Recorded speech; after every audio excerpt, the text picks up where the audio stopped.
What is going on, guys? Welcome to episode 2 of the No Name Podcast. No, that is not going to be the name of the podcast, but as of right now, I still have no name for this podcast slash YouTube sports channel. Currently, it's Young Rich 821, because as you know, for those of you who don't know, that is what I like to go by. That's what I've been going by for a long time. It's been my little nickname. It's on all my socials, and so that's currently what it is. So, Young Rich 831 for now, but new name of the podcast slash channel to be determined.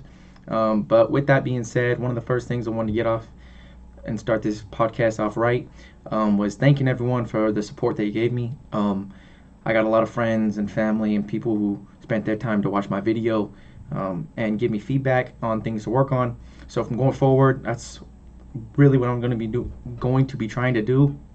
I really appreciate everyone who took the time to watch my video, took the time to text me on things to improve and how I can make everything better. A couple friends text me about my sound settings, to get the best quality from your microphone possible. Also heard a couple things about the webcam. Currently trying something a little bit different, so let me know how this turns out. I believe the quality got so bad or got worse when it went through all the editing and rendering and all that stuff like that. So with that being said, obviously I got about 140 views, which is 140 more views than I ever thought I would actually get for my first video. So I believe it's off to a good start, and I just want to appreciate everyone who took the time out to watch my video. And with that being said, obviously this is going to be an NFL Week 1 recap. For those of you who didn't watch any football yesterday, I'm going to break it down to you in the best way possible.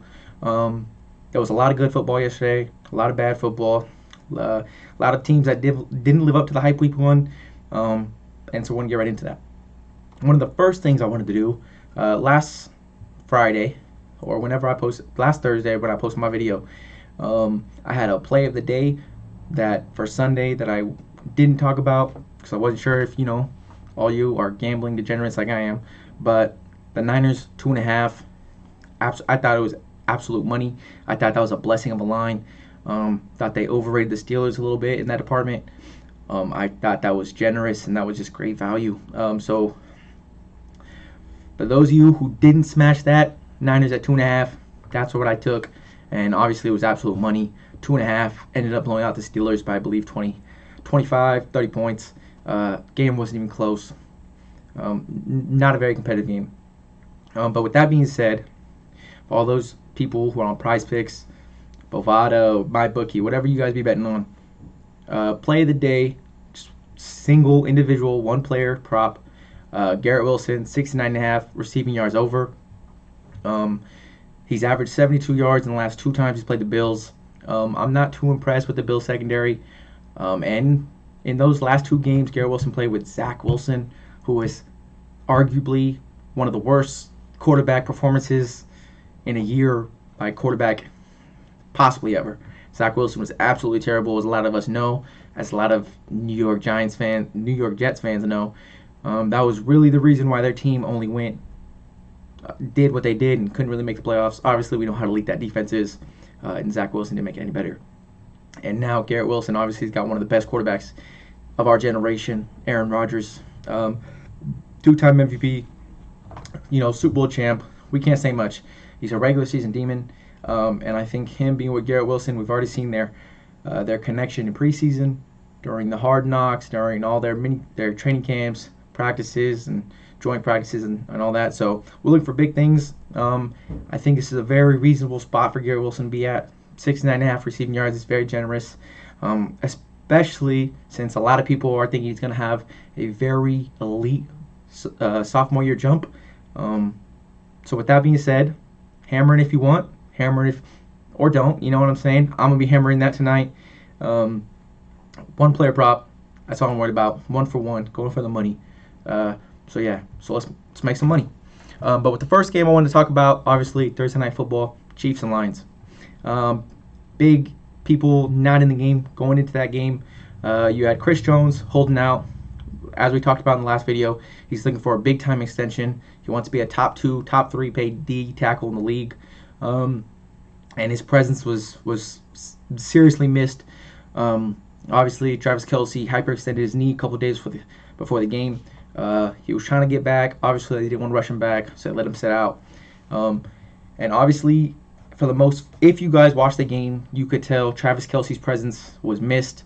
A lot of drop passes that led to turnovers or not being able to move the ball efficiently for Patrick Mahomes. And as much as I hate Patrick Mahomes, I will say he did what he could with who he could. He was very, very great performance from Patrick Mahomes. I mean, he did everything and anything that he possibly could. Like I said, he was moving out the pocket, extending plays, trying to use his feet, trying to find open receivers, but nobody would come down with catches to help him out. Nobody would be that one guy that he can come back and throw the ball to and bail him out for a big play. I wouldn't say this Detroit Lions defense really smothered the Chiefs. They played good defense at times. Granted, they didn't have Travis Kelce, but C.J. Gardner-Johnson was a big standout for me. I think he played a remarkable game. I felt his presence was felt throughout the entire game. He's just a great player. Coming from Philadelphia last year, got that Super Bowl experience, and then obviously chased the bag, and here he is in Detroit. So that was obviously a great performance. Aiden Hutchinson, another one on his sophomore year. Great presence. He had a great presence, pass rush presence this past Thursday, and overall just a great game. But the two most important players for this Lions team for this win has to come down to Amon-Ra St. Brown and Jared Goff. Jared Goff played outstanding, didn't turn the ball over, made the right throws. Truly was a great game manager, did his part, played phenomenal. I don't have his stats right here in my hand, but I know he played phenomenal. I believe he had about 240 yards and about only like 8 incompletions, which is something great you like to see. But Amon-Ra St. Brown got off to a hot start early, and then since then they just couldn't really catch up. Amon-Ra St. Brown, obviously, personally, I think he's one of the most underrated receivers in the league. I've been saying this since he was at USC. I don't know how. I thought he was one of the best receivers in college football, and he was getting underlooked, being a teammate of Michael Pittman, who ended up going in the early second round. The year before Amon-Ra St. Brown came out, Amon-Ra St. Brown slipped to the 4th round, 5th round, and I just believe that was a huge mistake for a lot of teams. So shout out to the Lions for giving Amon-Ra St. Brown a shot. Shout out to Amon-Ra St. Brown for proving that he was, he's good enough to compete with a lot of these top tier receivers. Remarkable route runner, did amazing things at USC, and overall just a great player.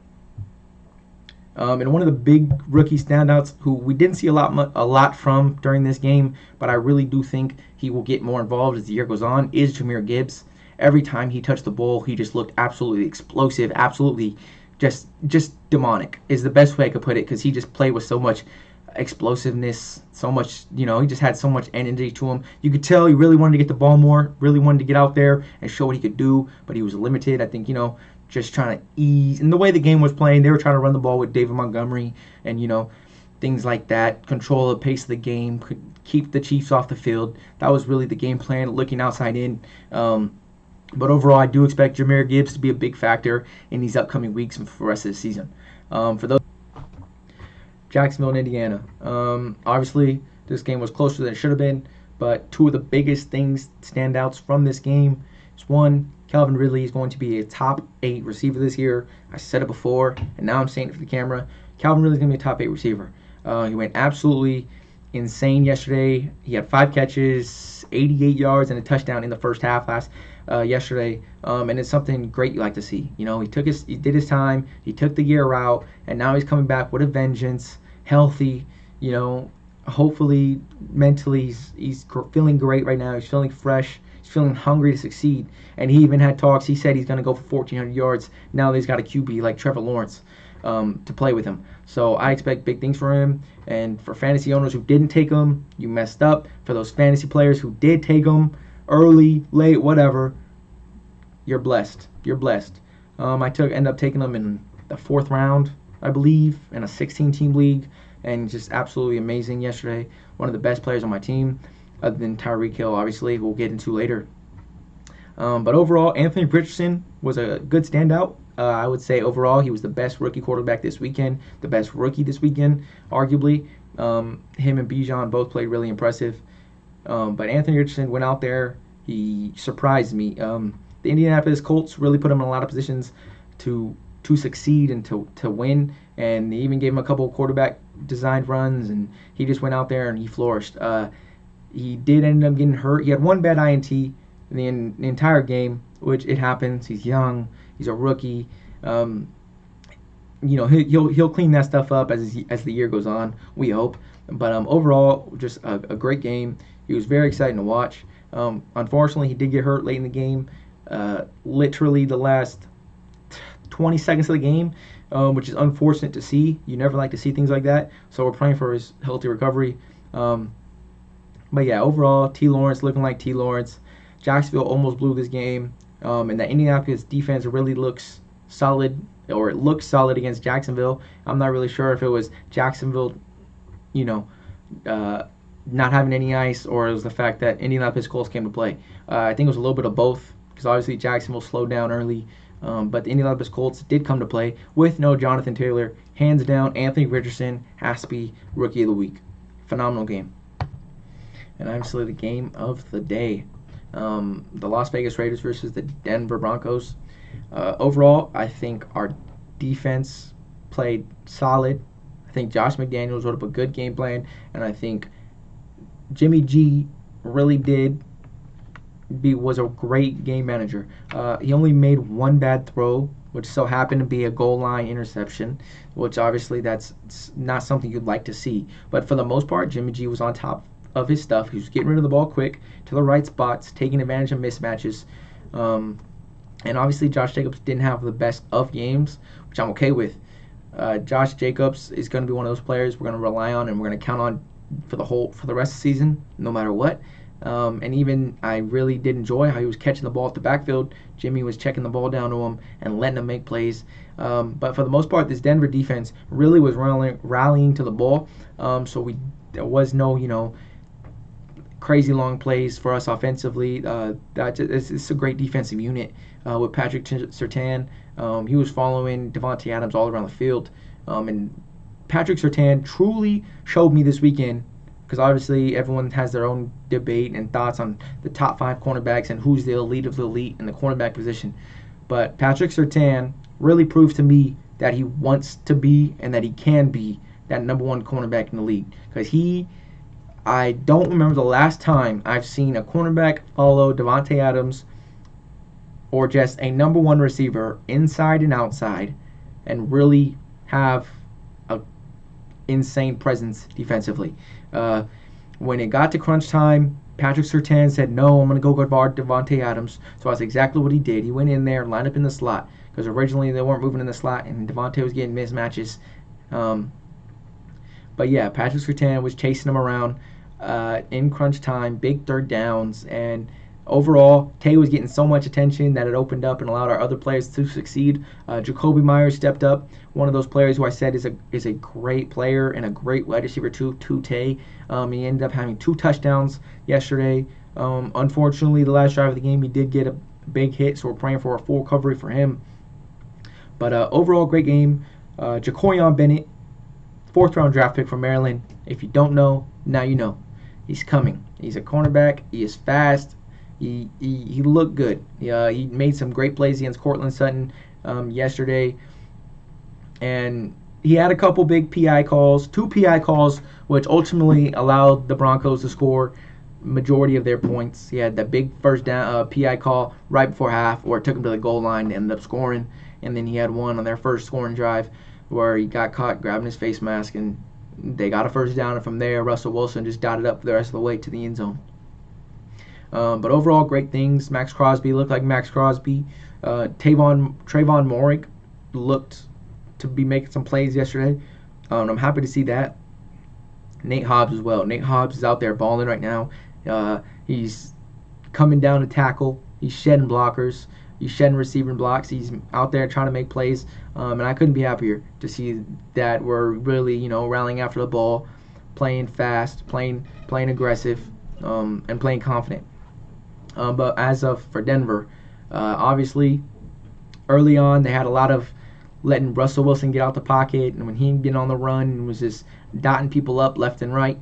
But as the game got on, Our defense really started making plays, not allowing Russell Westbrook to get out the pocket, and that was ultimately the biggest change in that second half of the game, because obviously we went down after Jimmy G threw that goal line pick, but we were able to stick it out, show some grit, show some passion, show some energy, and we ended up coming out on top. And again, another comment for all the Derek Carr lovers, for all the Raider fans who hated Jimmy G. Through week one, we beat the odds once already. Underdogs last Sunday, we already beat the odds once. It's one time this week. You can say what you want against a bad team. We got whatever, okay? He beat the odds once. We beat the odds once. Jimmy Garoppolo had 3 rushing touchdowns, crucial rushing touchdowns, rushing first downs. Excuse me, getting too excited. We all know he's not that mobile, right? But 3 big-time rushing first downs, and he had more in that game alone than Derek Carr did last season alone. Okay, and that's one of the biggest things for me that we're going to see from Jimmy G is Jimmy G's not going to be scared to take a hit. Jimmy G's not going to be scared to go run. Okay, but he's not very fast. He's not very athletic, but he's going to have the grit and the mindset to go out there and do what he's got to do to win. And overall, he just looked like a winner on Sunday, and I couldn't be happier right now. I don't have to deal with that soft, I'm scared to get it, scared to make a mistake attitude from Derek Carr. That's not what we needed for as a team leader. And even Josh Jacobs got interviewed and said Jimmy G earned his wings today, and his respect from Josh Jacobs. So that's something you like to see when you see someone like the reputation someone like Josh Jacobs has, and him saying, this is going to be my QB going forward. This is going to be my QB. It's going to be, that's good things you like to see. That's good for the organization. That's good for the fans. That's good for me, seeing that he's being accepted by one. Maybe not by everyone yet, but if he keeps playing like this, it's going to be happening soon. Overall, great game. Go Raiders. Absolute great game. Go Raiders. And we got Buffalo next week, so we'll be looking to make another upset. Do I think we're going to do it? I don't know. I'm optimistic. I'm going to say we're going to win the Super Bowl every year, okay? Doesn't mean we're going to do it, but I'm going to say that. I'm going to come with that attitude. So, with that being said, next week we got Buffalo. And then like I was talking about, play of the day, Steelers versus the Niners.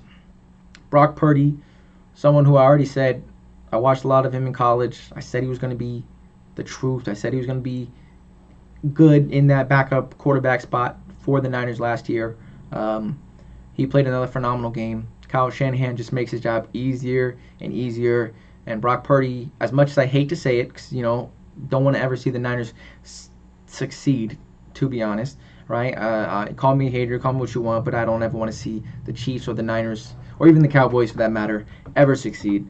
But Brock Purdy looked legit. And like Colin Cowherd was talking about earlier, during his podcast earlier today, Brock Purdy just seems to be getting better and more confident, and overall just keeps developing as a QB.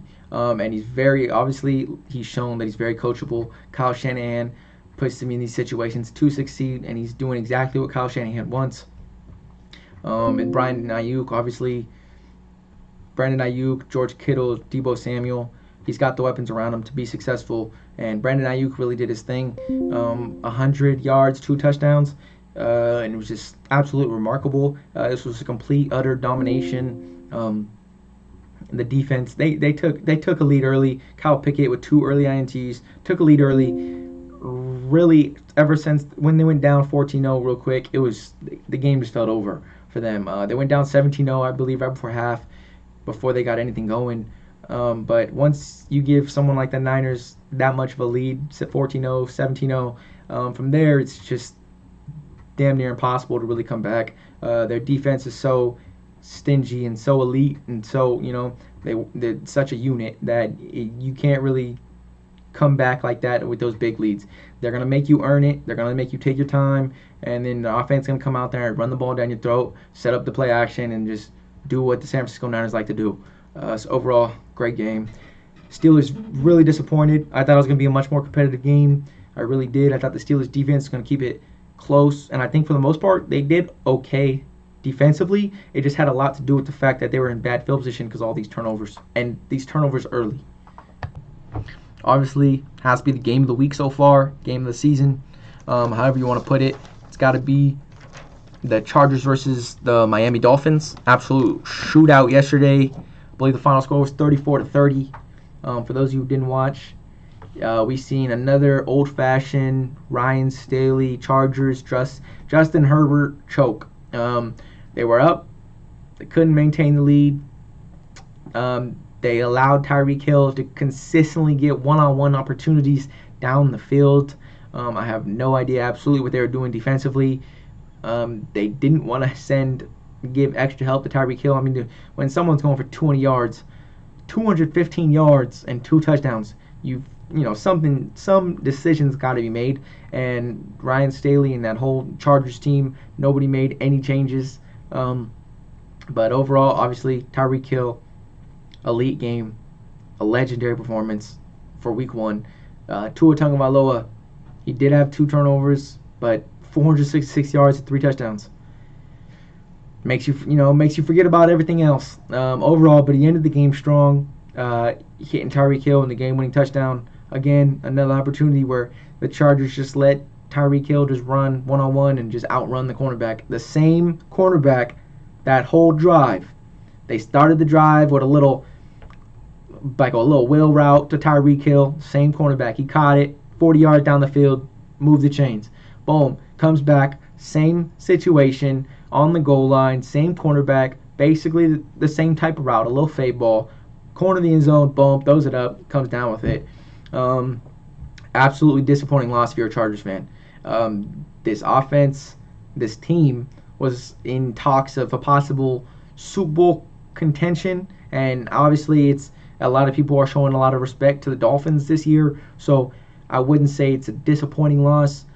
For the season, they got ahead, but for that specific game, losing in that fashion, and Justin Herbert going out there in the last 3 plays of the game, getting absolutely blitzed and slammed, there's no sadder way to end that game. I mean, he was getting rushed. They sent the house 3 plays in a row to end the game. It was like 4th and 20, and they sent the house again. Justin Herbert didn't even have the chance to throw the ball off, and he came off pissed. He was absolutely sad. Another guy just paid all his money. You would like to see them come out with a win. It didn't happen for them opening night. But, man, that defense is just too elite. That offense is supposed to be elite. Justin Herbert is supposed to be elite. And me personally, I don't even think Justin Herbert is really all that. Because for me, one of the biggest things about Justin Herbert, and this might be a hot take, is you got to perform well in big time situations like that. I mean, for the most part, in the past, I don't think Justin Herbert has consistently been an elite quarterback. I think his consistency is up and down. Yesterday, he had a solid game, but overall, based on just what Justin Herbert has done in his career, I don't think he's a top 5 quarterback. I don't think he's a top 8 quarterback. Maybe that's stretching a little bit, but I just don't think he's as good as everyone hypes him up to be. Obviously, we know how talented he is. But to me, he needs to win something.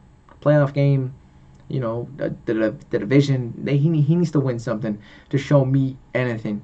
Because I only respect winners. And when you win something, you'll start to get my respect. If you're just out there playing phenomenal, but you're not winning anything, it's pointless. It's just stat padding. Just getting paid at that point. Which is fine. Just fine. Just got to, categorize them as what they are. As what those type of players are. Overall, shootout of a game. Shout out to Tua Tagovailoa for being great Sunday. Shout out to Tyreek Hill, my fantasy receiver, mixed with Calvin Ridley. Absolutely dynamic duo. Overall, great game.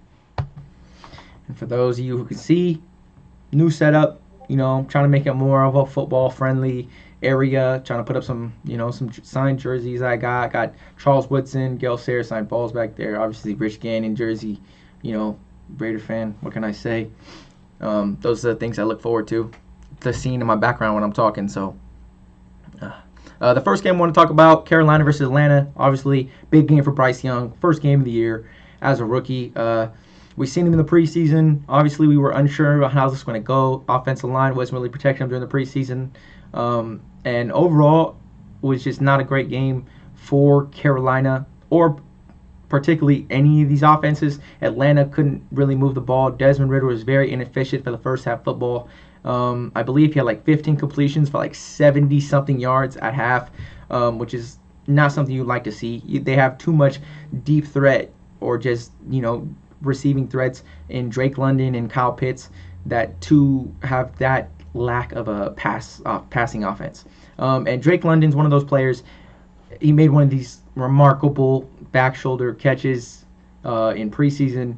I forget who it was against, but he's absolutely demon. He did it all the time at USC, and his rookie year, he had a decent rookie year. Didn't do nothing special, but did enough to show you sparks of his potential. And he only had one target that entire game, which I think is an absolute huge problem. Drake London is one of those guys. He's a volume receiver at USC. He was just, the more you got him the ball, the more he got going, the more his confidence went up, the more energy he came with. He is definitely a volume receiver. He's also a big body receiver. Won't come down with damn near any catch. But yeah, I definitely think you have to get Drake London more involved if I'm Desmond Ridder. Also, Kyle Pitts, one of those players. He's very athletic. Obviously, he's been a tight end stunt. Nobody's really thinks he hasn't been living up to his potential. So, you would like to see him get some opportunities to make some plays with how athletic he is. But obviously, they couldn't really do that. But obviously, story of the game, the standout of the game, Bijan Robinson, absolutely, he's him. He's one of those ones. He's one of them ones. And his first receiving touchdown he got absolutely shook a defender, shakes a defender, comes back, scores a touchdown. It's remarkable. He's living up to the hype so far through week one. And what impressed me most was his ability to catch the ball at the backfield, because he didn't have too particularly of a great rushing day. I believe he had like 50 yards, and Alliger had 50 as well with 2 tugs. And then Bijan Robinson had a lot of his work at the backfield catching the ball, which I think is a plus. But Bryce Young, obviously, still one we want to talk about. I believe they were still playing without Brian Burns, which hurts that defense a little bit. But for the most part, that defense played good. Played good. They played confident. They were making plays. Didn't really allow Atlanta to get their offense rolling early. Obviously, Bijan made a great play, turned something into nothing into something. And so for the most part, that Carolina defense was looking very good. And obviously, Bryce Young, how did he look? Bryce Young, for the most part, looked very uncomfortable in this offense. I believe he had 2 INTs. But for the only one drive in particular, can I really say that Bryce Young went out there and absolutely looked like the number 1 overall pick. I have high hopes for Bryce Young. In his college tape is just remarkable. He's one of the best QBs I've possibly watched in a long time. I'm not going to say ever, because Caleb Williams, he's that other one. He's that dude. But yeah, Bryce Young overall did not have a great game. Didn't ever really look comfortable. One drive in particular, in the early second quarter, I believe, he went down there and looked like a real field general, taking his team down the field, moving him down the field, ends up connecting with Hayden Hurst for a touchdown. But other than that, this game was very, very quiet, very silent. I got to give my shout out to Jesse Bates. Jesse Bates just signed a huge bag. I wasn't sure if it was a good move for him, leaving Cincinnati and chasing the money. You know how that goes for the most part. But he did end up showing out. 2 INTs, 1 forced fumble. Absolutely phenomenal day. Probably going to be Defense Player of the Week, depending on what happens today with the Jets and Jets and Buffs. Seattle, obviously, we got Seattle versus the Rams, division rivalry game. You got Geno Smith, Matthew Stafford. Two issues with this game if I'm a Seattle Seahawks fan. One, left tackle Charles Cross carted off the field early that game. Not something you want to see your offensive line getting banged up early, especially week 1. And Geno Smith's inefficient, terrible, bad game, you could say. You had DK cooking up early. DK got real involved early in the offense. And then from there, that offense really just slowed down. Kenneth Walker couldn't get it going. DK Metcalf wasn't getting the ball. Geno Smith obviously looked below par. And overall, it's worrisome in the fact that Geno Smith had a storybook type story. Obviously, we know his career being picked and going to the Giants or to the Jets and not being able to pan out, and then just basically being traded around from team to team up until last year when he beats out Drew Lock for the starting spot and then does what he does statistically, and just had himself a phenomenal, obviously a career year, such a big year that they signed him, a $30 million contract, $30 million a year contract. And so you're, as a Seattle Seahawks fan, you're really hoping that this doesn't mean Geno Smith is falling off the wagon. You hope this is just a one-game fluke and Geno Smith gets back to doing Geno Smith things. But yeah, this future for the Seattle team is bright. Their defense they created in these past couple years with the draft picks and pickups has just been phenomenal. It really gives me young Legion of Boom vibes with Woolen and Witherspoon as out there just locking stuff up. But obviously this game did not go the way as planned. Matthew Stafford came out here in prime Matthew Stafford's fashion, goes out here, throws for 300 yards. No Cooper Kupp. Aaron Donald and a young defense. They got no more Jalen Ramsey. Sean McVay, obviously offensive-minded head coach, managed to get him and Tutu Atwell were cooking. They were cooking up something because Tutu Atwell, 6 catches, 112 yards, 122 yards.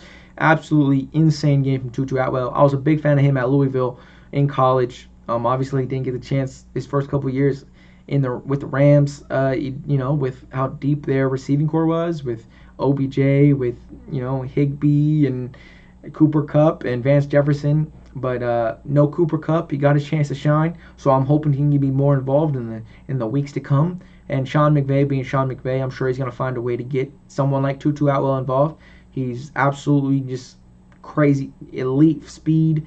He's shifty, shift team certified. He can make you miss. And I'm looking forward to seeing how Tutu Atwell is used for the rest of this year. And looking forward to how these Rams look when Cooper Kupp gets back. Because if Matthew Stafford is firing in all cylinders, Sean McVay is firing in all cylinders, and they're just clicking, it can be a scary sight once Cooper Kupp gets healthy, knowing how elite Cooper Kupp is. So it's definitely a team to watch. Obviously, it's a 1-week sample, so we can't get too excited, and we can't knock too much shame on the Seattle Seahawks. But overall, great football game from the Los Angeles Rams.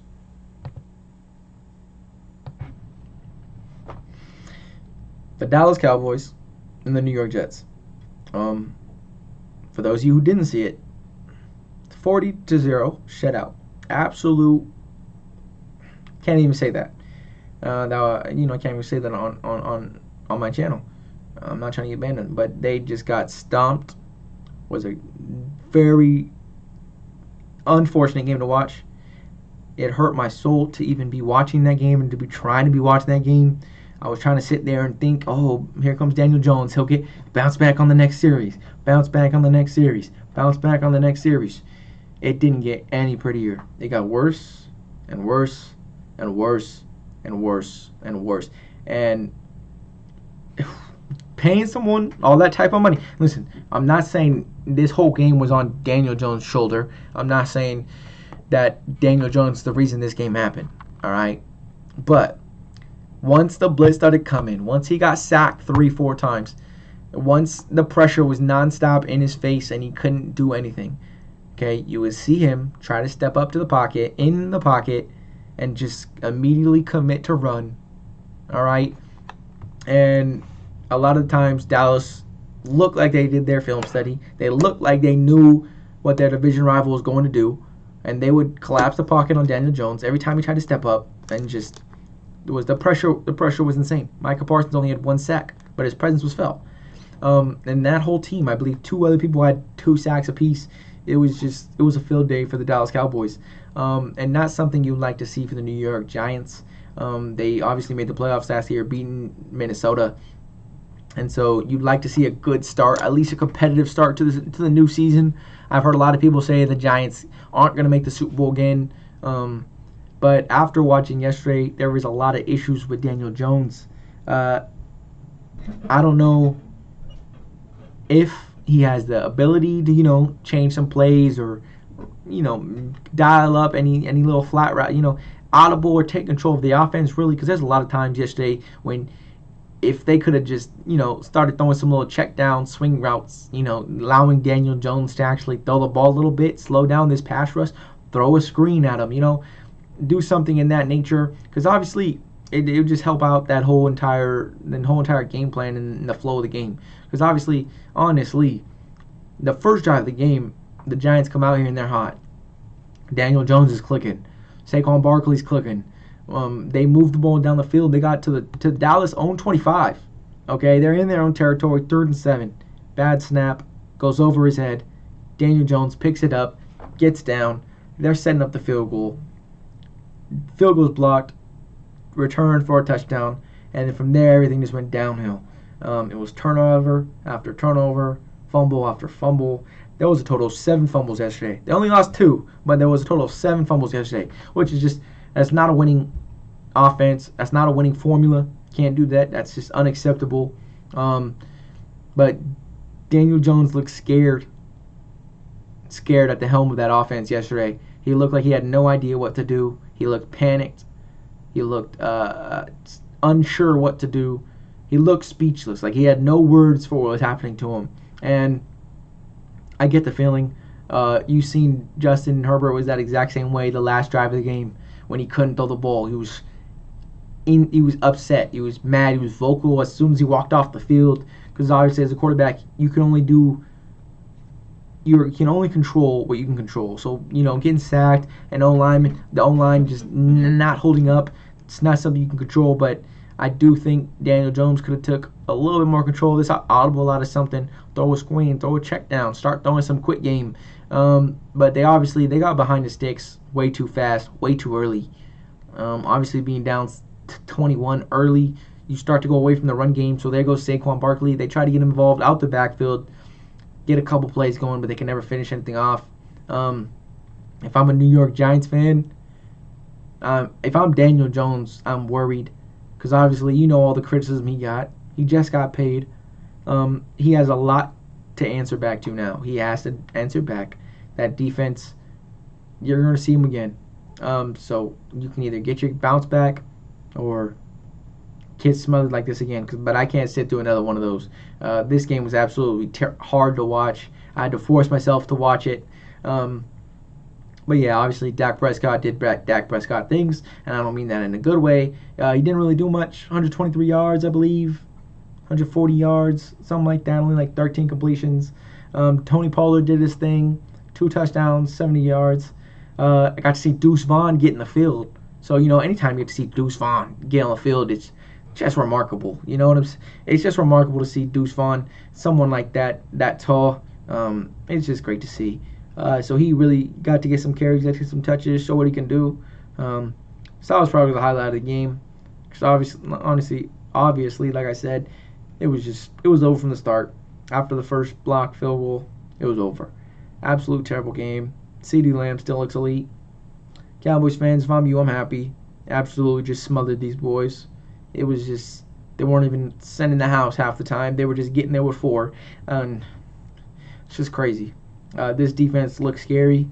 Obviously, it is the New York Giants, so I'm not sure if it's going to look this scary every single game. But with Micah Parsons, Trevon Diggs, and the weapons they got on that defense, obviously they're going to be elite.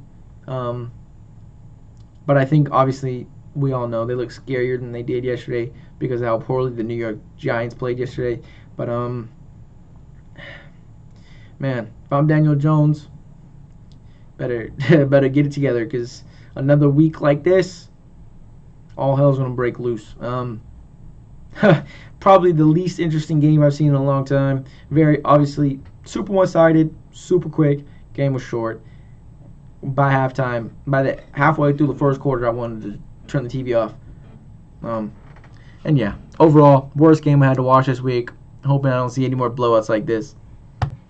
Game of the day, the only game of the day, we got the Buffalo Bills. We got, excuse me, sorry, I was about to say Green Bay Packers. We got the Buffalo Bills. We got the New York Jets. I don't need to introduce no team. I don't need to hype up any team. You have Josh Allen, who was one coin flip away from being in the AFC Championship game just a couple years ago.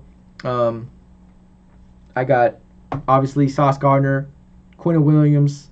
I got Garrett Wilson, Breece Hall, Dalvin Cook, Aaron Rodgers, Stephon Diggs, Dalton Kincaid, a young rookie. Hopefully, we like to see something from him today.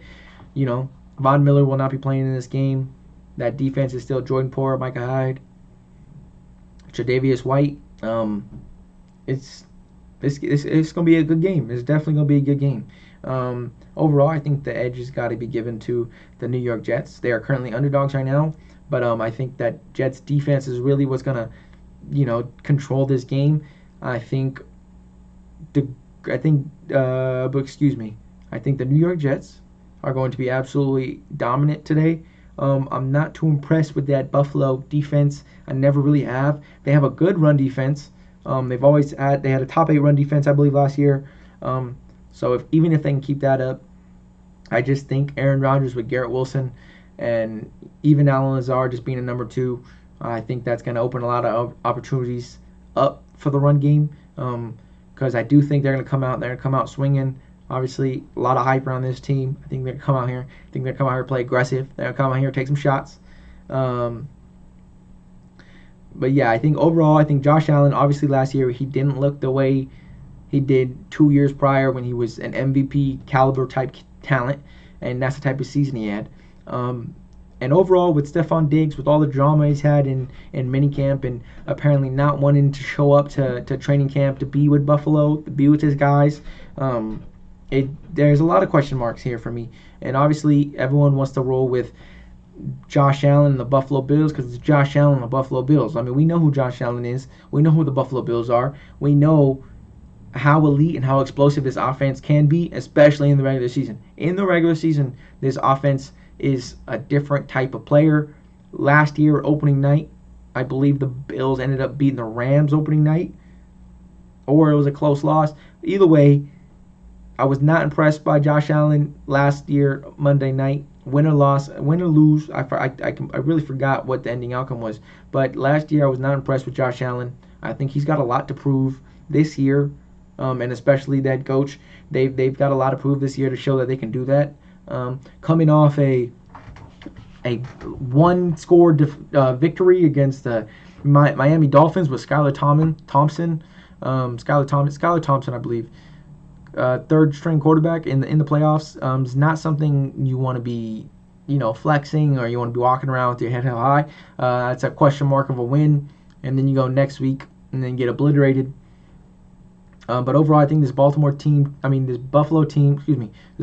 should come out and really come with a lot of energy. They should be hungry. They should be, they should want to come out here and compete and win and show everyone who they are and why they are respected like they are, why they are the Buffalo Bills and who they are as a team. But with that being said, the New York Jets also have something to prove. I mean, a lot of this talk, a lot of this conversation, a lot of this hype around this team, it just Aaron Rodgers being who he is. This defense was elite last year. I believe they got 7 wins last year with Zach Wilson as their QB and Mike White and Joe Flacco. It was an up and down story the entire year. I think both teams have a lot to prove coming out.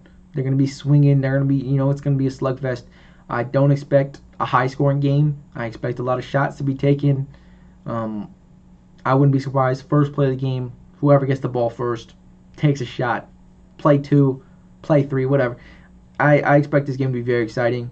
I'm looking for big things from Sauce Gardner, how he does his sophomore year.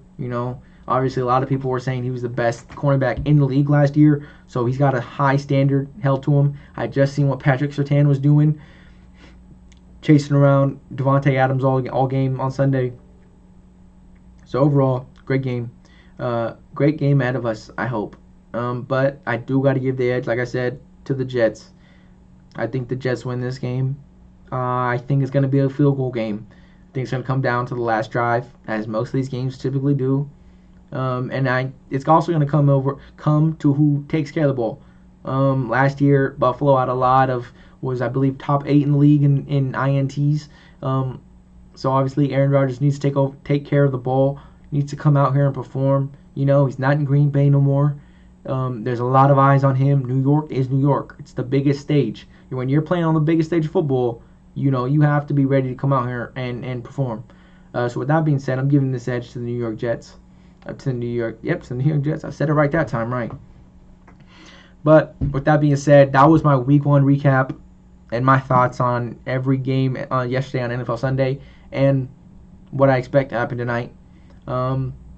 Again, I'm working on everything that all the feedback everyone's giving me. I'm working on fixing it. I'm working on making this whole setup better. Working on getting a better webcam and doing everything else and making this the best possible sports channel I possibly can. And with that being said, I just want to appreciate everyone for listening.